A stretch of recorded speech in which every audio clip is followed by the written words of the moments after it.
The deity is transcendent. The Elohim handle all the personal appearances. 1 Timothy chapter 6 verses 14 to 16. God is called invisible in 1 Timothy chapter 1 and verse 17. Much sport has been made of the Bible by shallow men who claim to see a contradiction in this.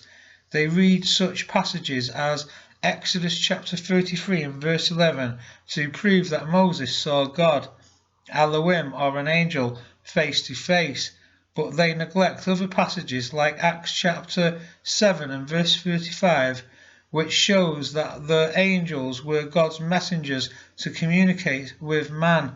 Behold, I send an angel before thee, beware of him and obey him, for my name is in him.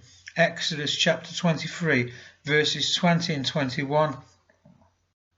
God could direct one of his angels so that the angel became in effect God.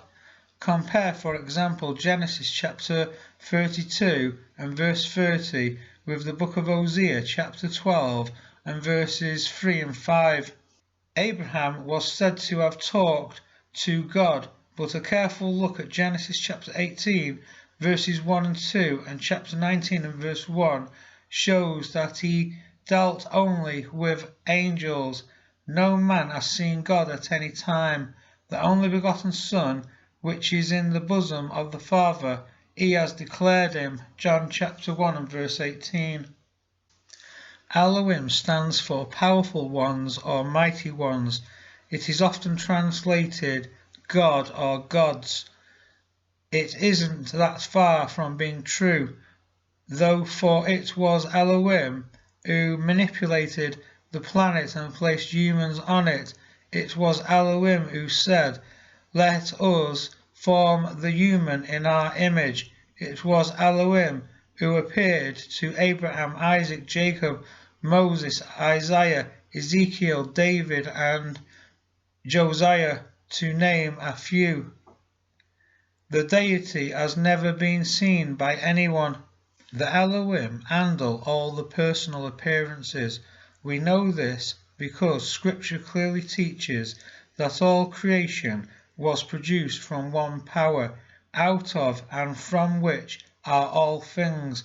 But this one power operates by way of a multitude of agents, the Elohim, who are spirit embodiments of its power. To summarize then, God is transcendent in that he exists outside all that is the physical universe. God is immanent in that he exists within all the physical universe by his spirit. The deity himself does not directly interact with the creation. This is done by the Elohim or the angels. See Hebrews chapter 1 and verse 14 and Hebrews chapter 2 and verse 5.